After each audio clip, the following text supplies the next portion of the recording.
الحمد لله الذي أرسل رسوله بالهدى رحمة للعالمين وأسوة يقتدى به في الخير. وقال في محكم تنزيله: لقد كان لكم في رسول الله أسوة حسنة لمن كان يرجو الله واليوم الآخر وذكر الله كثيرا. وقال صلى الله عليه وسلم: إنما بعثت لأتمم مكارم الأخلاق. اللهم صل عليه وعلى آله وصحبه ومن تبعهم بإحسان إلى يوم الدين. أما بعد، فاتقوا الله تعالى أيها الأحبة في الله، وتأسوا بحسن سيرة نبيكم تفلحوا في الدارين. abalungi abasembedde wano olwaleero, ntendereza Allah subhanahu wa ta'ala eyatutumira nabbi Muhammad sallallahu alayhi wa sallam n'atujjira n'obulungamu ate n'amutusindikira nga kyakusaasira eri ebitonde byonna, n'atulagira okumufuula ekyokulabirako kyaffe mu kubeera nti nno tukola ebintu ebirungi n'okweyisa mu nneeyisa ennungi. N'atugamba mu Qur'ani mu suratul Ahzab aya ya 21 n'agamba nti laqad kana lakum fi rasulillahi uswatun hasana, nti mulina ekyokulabirako ekirungi mu mubaka wa Allah subhanahu wa ta'ala. Omubaka wa Allah mumulinako ekyokulabirako ekirungi mu nneeyisa yammwe, mu nkolagana yammwe n'abalala, mu ngeri ki gye muteekeddwa okubeera nti nno musinzaamu Allah subhanahu wa ta'ala, mu ngeri ki gye musobola okubeera nti nno muwangaala obulamu obulungi ku nsi ne ku nkomerero. Nabbi Muhammad sallallahu alayhi wa sallam n'agamba nti innama bu'ithtu li utammima makarima al akhlaq, nti Allah yantuma okubeera nti nno ntendeka abantu empisa ennungi. Ay Allah sokusaasirako ku nabbi waffe Muhammad sallallahu alayhi wa sallam ne ku mikwano gye ne ku banneebe na buli yenna yamugoberera mu bufu okola emirimu emirungi ila yaumiddin. Allahumma amin. Oluvannyuma lw'ebyo mbalamira okutya Allah subhanahu wa ta'ala n'okwekwata ku nkola ya mukama waffe nabbi Muhammad sallallahu alayhi wa sallam mu nsinza entuufu, mu nneeyisa ennungi, mukola emirimu emirungi mmwe kennyini, n'okubeera nti nno mweyisa bulungi wakati mu nkolagana yammwe wakati wammwe n'abantu abalala. Abalungi abasembedde wano olwaleero, tuli mu mbeera enzibu, eggwanga nga liri mu bunkenke obw'okubeera nti nno abantu ab'emitima emivundu abatalina kisa ku bannaabwe bagenda mu maaso n'okubeera nti nno beetaba mu bikolwa ebikyamu ebibuza ku bantu emirembe, ebiteeka mu bantu okutya, ebifiiriza abantu eby'obugagga bwabwe n'obulamu bwabwe okutwaliza awamu, ebitandikira mu bye tumaze ebbanga nga tuwulira nti nno bijambiya, n'owulira okutemula okutakoma, gundi bamukubye amasasi gundi bamutemudde, kakati bituuse ate mu kubeera nti nno abantu batandika okubeera nti nno bakuba bbomu, batega bbomu, beeyabya ne babeera nga basaanyawo abantu nalumanya ne saalumanya obwemage. Okusooka kwa byonna, njagala okuvumirira ebikolwa eby'obutujju n'ebikolwa abantu abamu bye bakola eby'obukambwe n'okubeera ebiri ewala ddala n'eddiini. Ekyokubiri, njagala okubeera nti nno nsaasira buli muntu yenna eyafiirwako omuntu we mu bikolwa ebikyamu oba ebikolwa eby'obwannalukalala ebizze bibeerawo mu ggwanga, n'abo abaakosebwa abaafuna ebisago, okubeera nti nno tubagumya era tusaba Allah subhanahu wa ta'ala abasaasire. Nenzizaako okubeera nti nno nvumirira abantu bonna abatambuza recordings oba za amaloboozi oba za vidiyo nga ziteeka mu bantu emitima egy'obukyayi wakati wa bannaabwe be bawangaala nabo ne bibeera nga bibaleetera okulowooza mu kwetaba mu bikolwa ebikyamu. Ate era n'envumirira abantu okuva ebikolwa bino ebyabaddewo mu kibuga kyaffe wano Kampala, abantu abasibifudde ababijjeemu ate omuzannyo.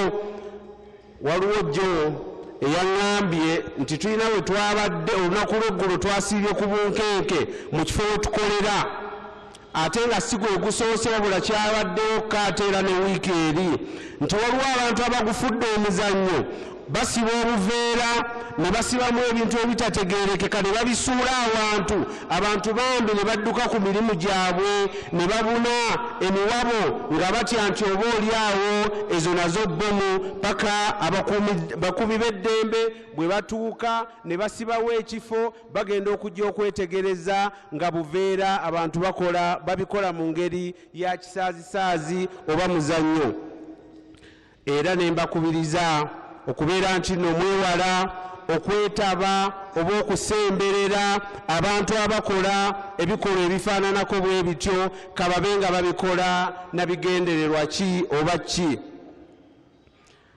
Ennaku nga 3 emabega waliwo omusiraamu omwe yankubira essimu n'aŋŋamba nti sheekhe mutukubiriza okubeera abantu balamu, okubeera abawulize eri bakama baffe era obuteetabira ddala mu bikolwa bikyamu oba okusemberera ababikola, naye ate tulabika kiringa ekitatuyambye kubanga tukoze buli kimu naye era tuwangaalira mu bulamu obunkenke. Ne mubuuza butya, n'agamba nti ffe eno gye tuli tutya n'okwambala enkofiira, tutya n'okubeera nti nno twambala amakanzu olw'okutya okutukwata nga batuteebereza nti naffe tuli mu abo abakozi b'ebikolwa ebyo eby'obutujju. Ne mugamba nti gwe kikkakatako ng'omusiraamu kwe kubeera nti nno osaasaanya obubaka obw'emirembe, okubeera nti ovumirira ebikolwa ebifaananako bwe bityo, okubeera nti olaga nti eddiini tekkiriza era eriwala ddala n'ebikolwa ebyo n'ababikola, n'okubeera nti oyambagana n'abakuumi b'eddembe okubatuusaako amawulire oba information efa ku bantu abakola ebintu ebyo bw'obaako kyonna ky'owulidde. Naye ku sayidi y'abakuumi b'eddembe bwe kibeera nga bwe kityo bwe kiri ng'abantu bakwatibwa olw'amannya obunnya nti Muhammad oba Abdallah, ng'abantu bakwatibwa olw'ennyambala obwambala nti ayambadde ekkanzu oba ayambadde enkofiira, ne babeera nga babonerezebwa nga innocently nga tebalina kye bamanyi, ate ekyo bannange kibeera kikyamu era tuba kiba kitukakatako okubeera nti nno tuwabula abakuumi b'eddembe, kubanga ebintu ebyo bwe bibeerawo abakozi b'ebikyamu bibawa amaanyi okugenda mu maaso n'okubikola. Agamba nti bwe mbeera nga nze nakikoze ne bakwata mugundi olw'okuba yabadde ayambadde ekkanzu, bwe mbeera nga nakikoze ne bakwata mugundi olw'okubeera nga yabadde ayambadde enkofiira, ekitegeeza akakasiza ddala nti tasobola kutuukibwako, ne kibeera nga kimwogenda mu maaso n'okukola ebikyamu. Ekyokuyiga kyaffe eky'olwaleero tugenda kwogera ku nsonga 6 ze tusuubira nti ziyinza okutuyamba okulwanyisa obwannalukalala n'okulwanyisa ebikolwa eby'obutujju mu ggwanga lyaffe, nga tuyambagana kubanga buvunaanyizibwa bwaffe ffenna, si buvunaanyizibwa bwa gavumenti yokka, si buvunaanyizibwa bakuumi b'eddembe bwokka, si buvunaanyizibwa bwo nga ggwe wekka, wabula obuvunaanyizibwa bwe tukwasiza awamu olw'obulungi bw'eggwanga lyaffe.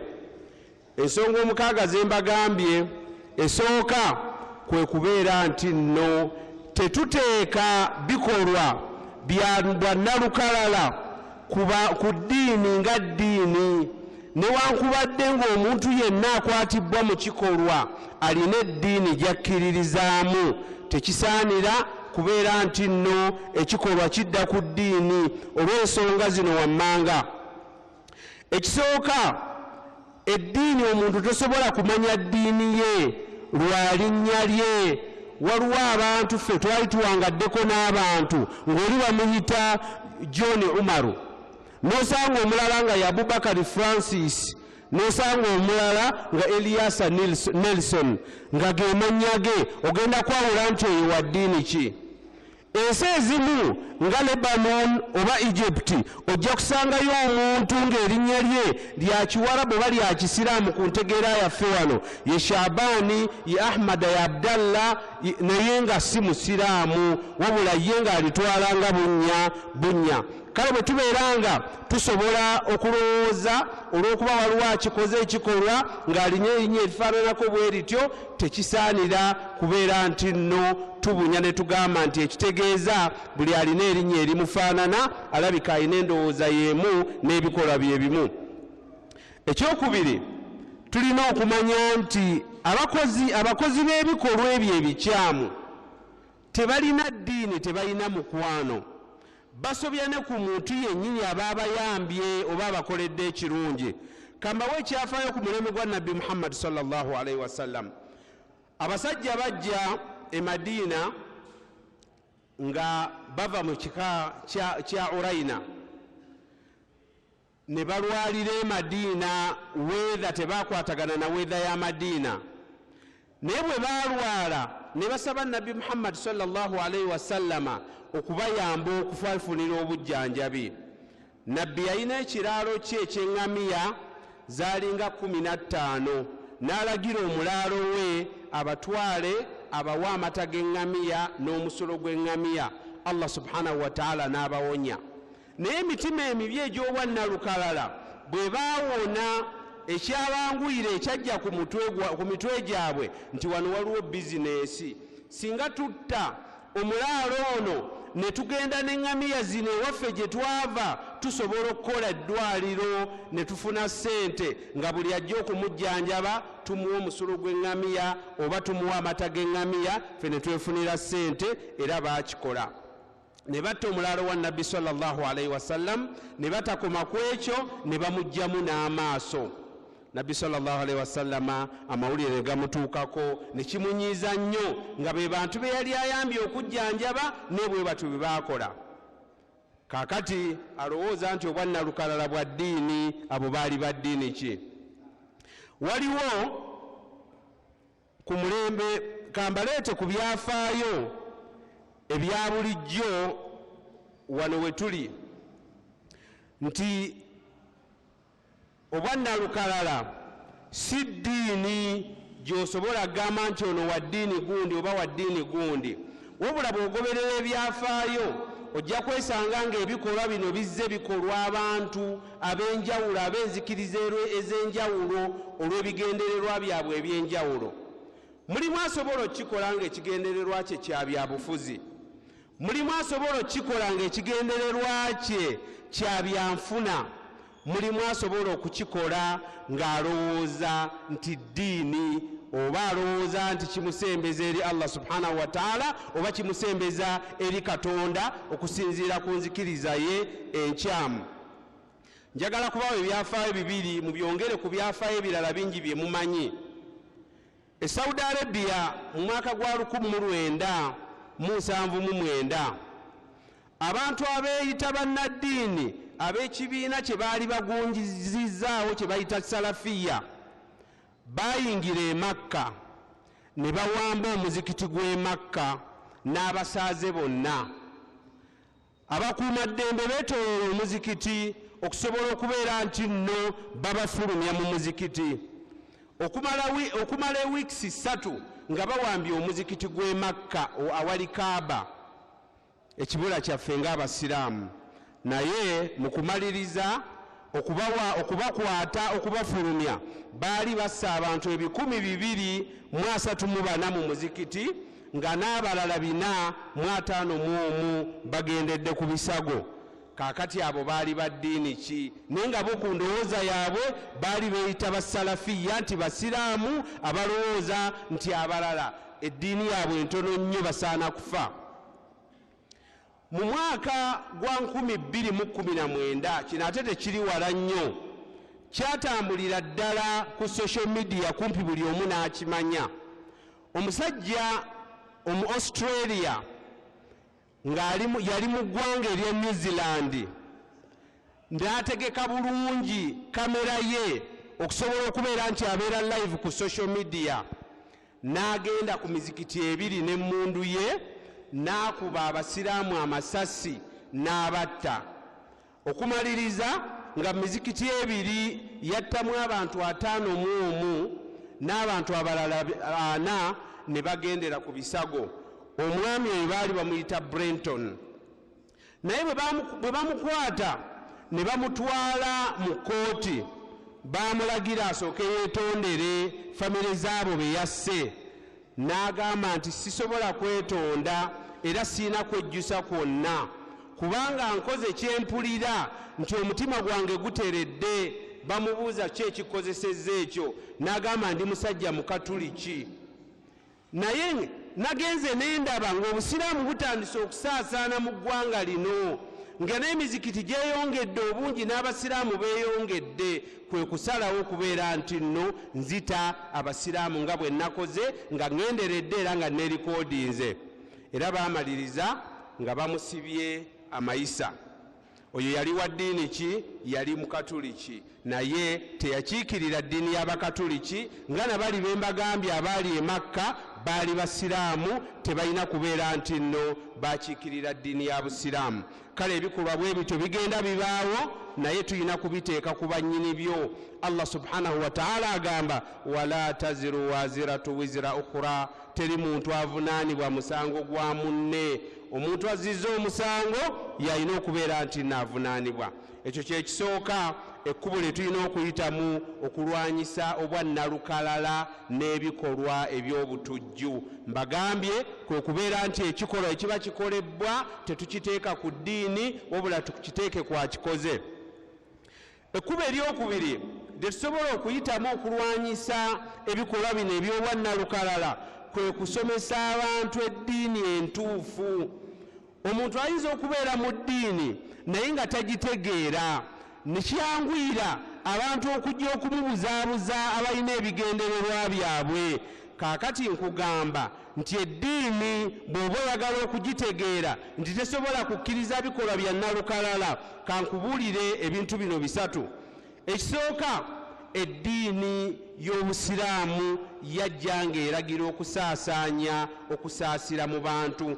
Nabbi Muhammad sallallahu alaihi wasallama Allah namugamba mu suratul Anbiya aya 17 nti wama arsalnaka illa rahmatan lil alamin, tetwakutuma okujjako ng'oli kyakusaasira eri ebitonde. Nabbi yennyini n'agamba nti innama bu'ithtu li utammima makarima al akhlaq, innama bu'ithtu bil hanifiyati samha, ntumiddwa n'eddiini ey'emirembe, ntumiddwa n'eddiini ey'obukakkamu n'okusaasira. Bw'atyo Nabbi sallallahu alaihi wasallama bw'ayogera ku ddiini gye yajja nayo.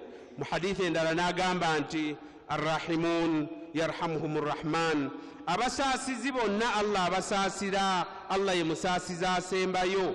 N'agamba nti irhamu man fil ardi yarhamukum man fis sama, musaasire ebiri mu nsi ne Katonda ali mu ggulu abasaasire. Musaasire ebiri mu nsi, kabibe bantu, kabibe bisolo, kabibe binyonyi, kababe bantu nga banzikirizayo, kababe bantu nga banzikiriza ndala. Allah subhanahu wa ta'ala ayagala obasaasire, era nabbi bw'atyo bwe yalagira. Mu hadithi endala Nabbi sallallahu alaihi wasallam n'agamba nti inna Allaha yu'adhibu alladhina yu'adhibuna an-nasa fi dunya, nti Katonda ajja kubonereza ku lunaku lw'enkomerero, ate oluusi ne ku nsi era abonereza, n'amala n'addamu n'abonereza ku nkomerero. Alladhina yu'adhibuna an-nasa fi dunya, abantu ababeera nti nno babonereza bannaabwe ku nsi. Kyava alagira okubeera nti nno oyisa bulungi buli kintu, kugambye oba muntu munno oba wa ddiini ki oba kisolo oba kinyonyi. N'agamba nti inna Allaha kataba al ihsana ala kulli shay, Katonda yawandiika obulungi, empeera z'obulungi ku buli kintu ekirungi omuntu ky'obeera nti nno okola. okumanya Nabbi sallallahu alayhi wasallam yanyeeza nnyo amakulu g'okusaasira nga tatululidde kikyo osaasidde mu hadithi emu kwe kugamba nti fi kulli dhi kabidin ratbin sadaqa, buli wosaasira ekintu ekirina ekibumba ekirimu omusaayi kakibe ki ofuna empeera za saddaaka. Hadithi endala Nabbi sallallahu alayhi wasallam n'agamba nti teri muntu asimba kibala kyonna nga ayagadde kubeera nti ayamba bitonde bya Allah, omuntu n'alyako oba ekinyonyi ne kiryako oba ekisolo ne kiryako okujjako nga Allah subhanahu wa ta'ala amuwa empeera za saddaaka. Mu hadithi eya Ibn Mas'ud ye yatunyumiza kinyonyi.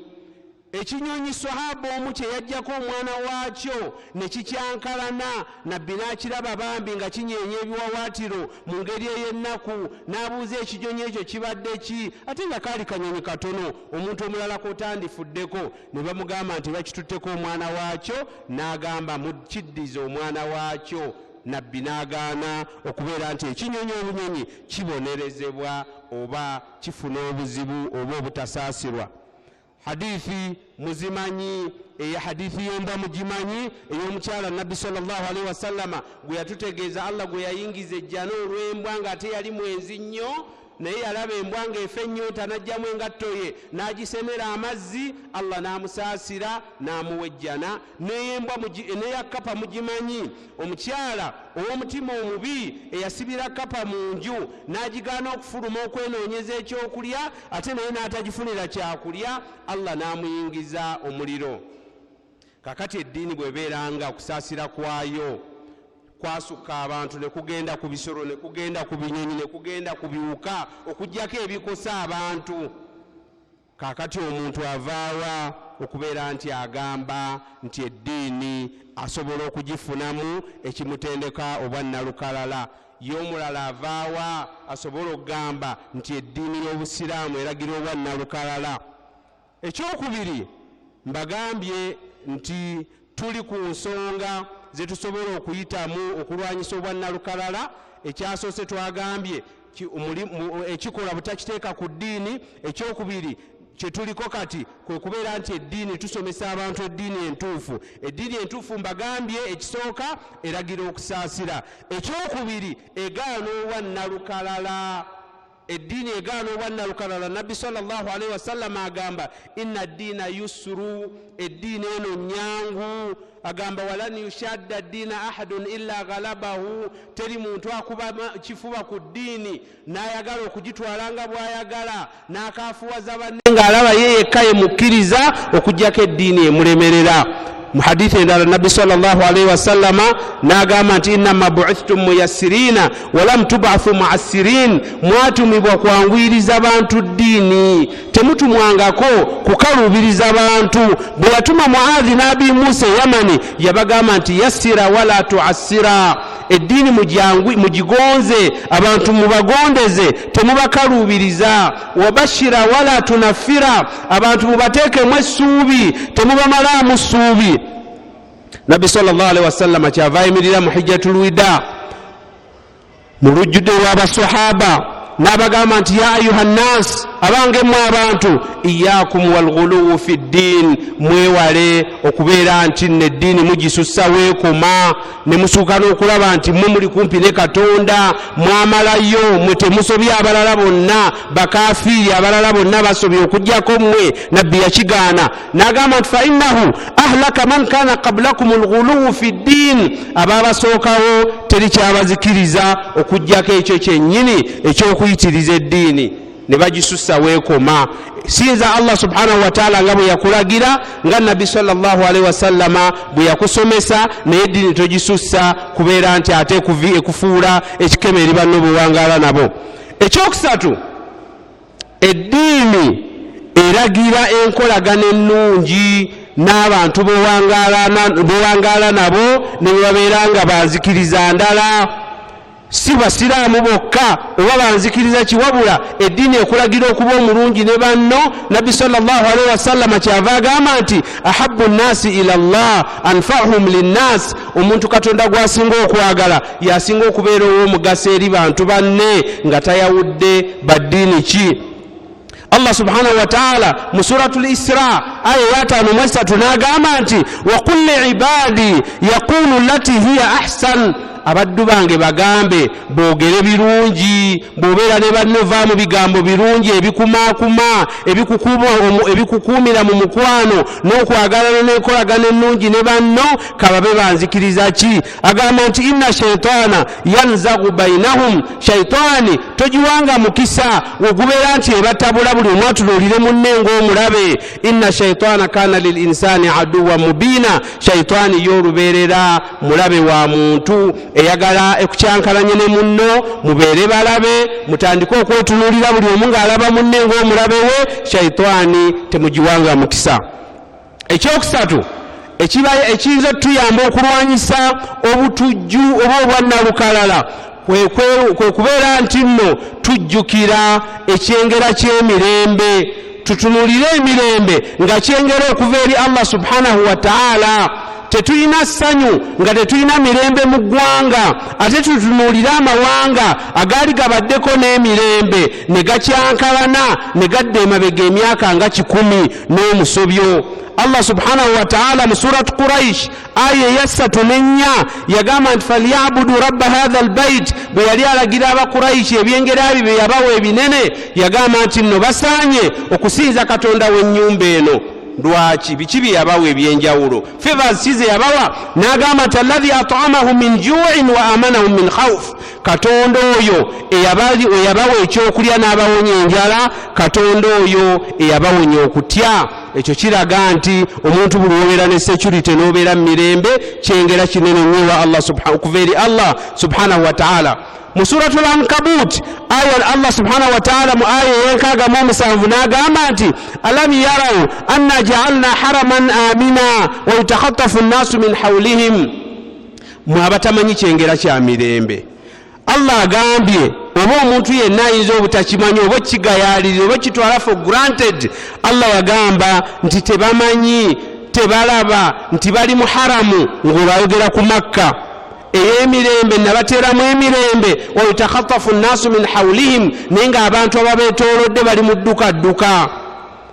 Allah subhanahu wa ta'ala mu suratu Nahl aya 10:12 n'agamba nti wadharaba Allahu mathala Katonda yakubira abantu ekifaananyi qaryatan kanat aminatan mutma'inna ekyalo ekyali mu mirembe nga kitebenkevu yatiha rizquha ragadan min kulli makan nga n'ebyokulya babifuna biva buli wamu fakafarat bi an'amillah ne bawakanya ebyengera bya Katonda faadhaqaha Allahu libasa al-ju'i wal khawf bima kanu yasna'un. Allah subhanahu wa ta'ala emirembe n'agibajjako n'ebyokulya ne bibabula n'abambaza ekyambalo ky'enjala n'okutya olw'ebyo bye baalinga bakola ebikyamu. Kale ngamba nti omuntu yenna omugezi tolinda kibi kugwako weebuulirire n'ebigudde ku balala. Tunuulira Libya yadde emabega emyaka 10 n'omusobo, Iraq yadde emabega emyaka 10 n'omusobyo,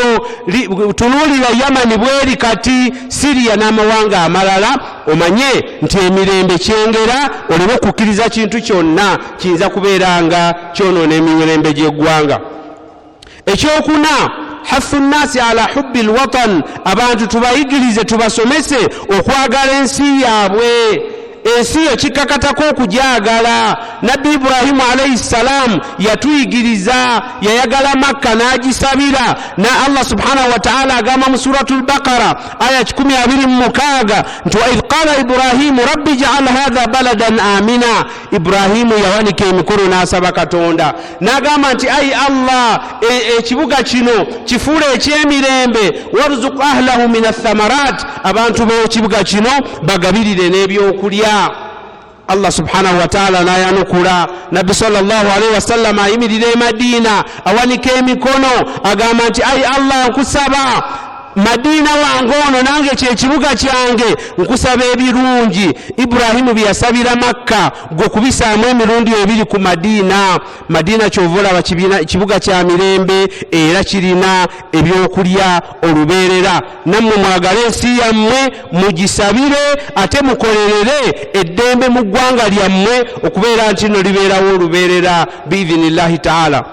Ekyokutaano kwe kubeera nti abavubuka tubakubiriza okubeera abakozi n'obutalera ngalo, kubanga mu bizibu bye tusinga okufuna kwe kubeera nti abavubuka bangi babeerawo nga tebaagala kukola.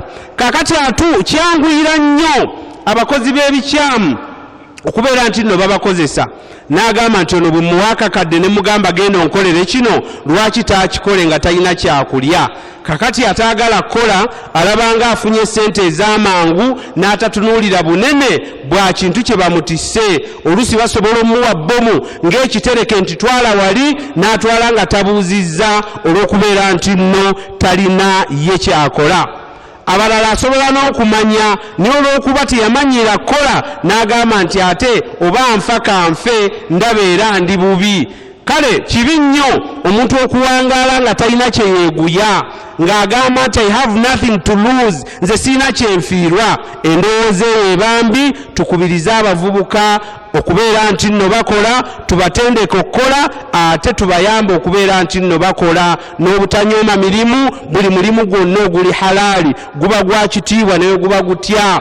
Ne bw'obanga gwe boda gy'ovuga, ne bw'obanga wandisindise kigaali, ne bw'oba okoze mulimu ki naye nga gwa halaali ewa Allah subhanahu wa ta'ala guba gwa kitiibwa. Mu hadithi ya Abu Hurayra atunyumiza nga ajja ku Nabbi sallallahu alayhi wa sallam nga Nabbi agamba nti la an yahtasiba ahadukum hazmatan ala dhahrihi khayrun min an yas'ala ahadan fayutihi aw yamna'u.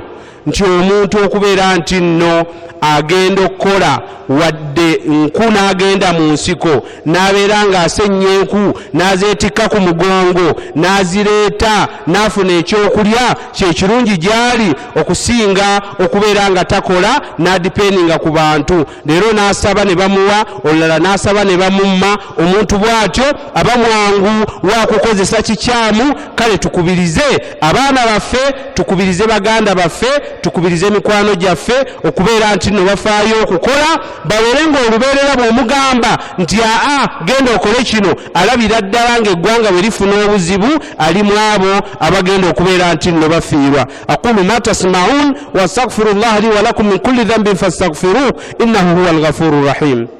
Alhamdulillahi ala ihsanihi والشكر له على توفيقه وامتنانه. اللهم صل على سيدنا محمد وعلى آله وصحبه وإخوانه. أما بعد أبدوا الله balungi abasembedde wano nziramna tokutendereza Allah subhanahu wa ta'ala n'okusaba okusaasira n'emirembe ebibeere ku nabbi waffe Muhammad sallallahu alayhi wa sallam ne ku mikwano gye ne ku banneebe na buli yenna eyamugoberera mu kukola emirimu emirungi ila yaumiddin. Abalungi mwenna, mu khutuba yaffe esooka twogedde ku bintu bitaano ebiyinza okutuyamba okubeera nti nno tulwanyisa obutujju mu ggwanga lyaffe, tulwanyisa obwannalukalala. Mu kubaddiramu mu bufunze tugambye ekisooka bwe wabeerawo ekibi ekiguddewo twewalenga nnyo okukiteeka ku ddiini yonna, keeba eddiini ki. Ekyokubiri tugambye mbu tuyigirize abantu eddiini entuufu, eddiini etuyigiriza okukolagana ne bannaffe abalala ne banzikiriza ndala. Allah subhanahu wa ta'ala kyava agamba nti la yanhakumullahu ani alladhina lam yuqatilukum fi ddin. Katonda tabagaana kukolagana ne bannammwe abenzikiriza endala abatabalwanyisa mu ddiini. N'agamba nti walam yukhrijukum min diyarikum, tebabawalanangako kubafulumya emayumba gammwe kubagoba kubawaŋŋangusa. Allah tabagaana kukolagana nabo. Batabakkiriza kukolagana nabo beba ababawalana mu ddiini, ababawaŋŋangusa tebaagala kuwulira nti ono musiraamu baano waliwo omusiraamu. Kale ekitali ekyo eddiini ekkakasaako nga bwe ŋŋambye mu khutuba esooka okukolagana obulungi ne banno. Kababe banzikiriza ki, banzikirizaayo oba banzikiriza ndala, balirwana abo nga tososodde wanzikiriza ki oba wanzikiriza ndala, paka n'ebisolo paka n'ebinyonyobo bitonde bya Allah subhanahu wa ta'ala ebirala. Ekyokusatu kyetwogeddeko mu makubo agayinza otuyamba okulwanyisa obutujju n'obwannalukalala kwe kubeera nti nno tujjukira ekyengera ky'emirembe mu ggwanga lyaffe n'okutunuulira amawanga agaabulwa emirembe na biki ebigatuuseeko. Ekyokuna ne tugamba nti tuyigirize abaana baffe okwagala ensi yaabwe n'okugirwanirira okubeera nti no tegwako kabi konna. Ekyokutaano ne tugamba nti abavubuka tubeere nga tubakubiriza okukola okuyiga okukola bave mu mbeera ya nfiirwaki sirina kyenfiirwa. Mpozi ekisembayo kyetufundikira nakyo khutuba yaffe kwe kubeera nti nno tuteekawo omutima ogw'okuyambagana wakati w'abantu ba bulijjo n'abakuumaddembe. Kiba kibi nnyo omuntu wa bulijjo okulowooza nti mukuumaddembe mulabe we oba mukuumi w'eddembe okulowooza nti omuntu wa bulijjo mulabe we. Era buli embeera bw'ebeera bw'etyo okuuma emirembe kuba kujja kubeera kuzibu. Naye mubeere mu mbeera nga mulina enkolagana n'omukwano information yonna ne bw'eba ntono ku bantu abakyamu eba ya mugaso nnyo eri abakuumi b'eddembe. Olubeerera tuwulire era tukitwale nti okuuma eddembe mu ggwanga buvunaanyizibwa bwaffe ffenna, si bwa muntu omu, si bwa bakuumi ba ddembe, si bwa gavumenti, wabula bwa ffenna eggwanga lyaffe ffenna litukwatako. Nabbi sallallahu alaihi wasallama nga bw'agamba mu hadithi ya Abi Sa'id al-Khudri n'agamba nti man ra'a minkum munkara falyughayyirhu biyadihi, omuntu yenna alaba ekibi asaana okkiggyawo n'omukono gwe bw'aba alina obusobozi. Bw'oba oli wa security olabye ekibi batujju batezi ba bbomu abatemula bannaabwe, kola ky'olina okukola mu buyinza bwo. Naye fa in lam yastati' fa bilisaani, bw'oba tosobola tolina busobozi obwo, kaakati gwe kozesa olulimi lwo, gaba information abatujju baloope, abakozi b'ebikyamu baloope, babeere nga bakangavvulwa, tubeere nga tutaasa eddiini yaffe. Mu hadithi ya Sha'bi atunyumiza ng'ajja ku Nu'man bin Bashir agamba nti Nu'man bin Bashir yalinnya ekituuti n'abuulirira n'agamba nti ya ayuha nnaasu, abange mmwe abantu, khudhu ala aidi sufahaikum, mukwate ababuyabuya bammwe ku mikono, temubakkiriza kukola bikyamu. N'agamba nti fa inni sami'tu rasulallahi sallallahu alaihi wasallam yaqul, nawulira nabbi sallallahu alaihi wasallama ng'agamba nti inna qauman rakibu albahra fi safina faqtasamu, nti abantu baali ku nnyanja nga bali mu lyato ne bagabana ebifo, buli omu n'afuna awawe w'atuula. Agamba nti fa asaba kullu rajulin makana, buli omu bw'amala okufuna ekifo kye, fa akhadha rajulun minhum alfa'sa fanaqara makanahu, omu ye yali mu buyabuya tayagala kukoowa, bwe yafuna ennyonta n'ajjayo embazzi n'abomola waali ng'ayagala kunywa amazzi nga gayita wansi. Agamba Nabbi sallallahu alaihi wasallama nti baswahaba nti banne baali bagezi bamukwata ku mukono ne bamugaana, naye nga ye alaja na kimu nti kifo kyange kyenjagala kyenkolerawo. Naye agamba singa tebamukwata ku mukono amazzi gandiyingidde mu lyato bonna ne bazikirira, naye bamukwata ku mukono n'awona, nabo bonna ne babeera nti nno bawona. Yembeera gye tulina okubeeramu mu kulumirwa eggwanga lyaffe, mu kufa ku Uganda yaffe, mu kukuuma ebyaffe, mu kukuuma emirembe gy'eggwanga, tusobole okubeera nti nno twesiima ku nsi ne ku nkomerero. Ala wa sallu wa sallimu ala khayri khalqillah faqad amarakum Allahu bisalati wassalami alayhi faqala inna Allaha malaikatahu yusalluna ala an-nabi ya ayyuhalladhina amanu sallu alayhi wa sallimu taslima. اللهم صل على سيدنا محمد كما أمرتنا، اللهم صل على سيدنا محمد كما يجب علينا، اللهم صل على سيدنا محمد كما صليت على إبراهيم وعلى آل إبراهيم في العالمين إنك حميد مجيد. أي الله ويكتبوا ngabo tukunganyiza mu nyumba zo mubimu ku bifo by'osinga okwagala ku nsi. Ayi Allah tuseeko okusaasirako, ayi Allah ffenna tuseeko okusaasirako, ayi Allah gw'osinga okumanya ebyetaago byaffe, buli omu beera ng'omumalira ekyetaago kye. Ayi Allah abalina amabanja gabamalire, abalina ebizibu byonna gw'osinga okubimanya bibamalire, abalina bye bakusaba ayi Allah beera ng'obaanukula. Ayi Allah ffenna tusonyiwe ebitusobako ng'abantu, otufuule b'oyagala era b'osiima. Ayi Allah tukusaba tukusaba okuuma eggwanga lyaffe. Ayi Allah tukusaba okuuma eggwanga lyaffe lireme kubeera nga ligwamu obutabanguko. Ayi Allah oliwe enkulaakulana ey'olubeerera. Ayi Allah otuwe okuwangaala obulungi mu ggwanga lyaffe nga tuli mu mirembe n'essanyu n'enkulaakulana. Allahumma ihfazna bihifzik wakla'na biri'ayatika wa inayatik. Rabbana man aradana bisu'in farudda kaydahu fi nahri washghilhu binafsihi ya arhamar rahimin. Allahumma kun lana mu'inan fi jami'i shu'unina ولا تكلنا إلى أنفسنا ولا إلى أحد خلقك طرفة عين. وصلي اللهم على سيدنا محمد وعلى آله وصحبه وسلم وآخر دعوانا أن الحمد لله رب العالمين. عباد الله إن الله يأمر بالعدل والإحسان وإيتاء ذي القربى وينهى عن الفحشاء والمنكر والبغي يعظكم لعلكم تذكرون. فاذكروا الله العظيم يذكركم واشكروه على نعمه وآلائه يزدكم ولذكر الله أكبر والله يعلم ما تصنعون. فأقم الصلاة.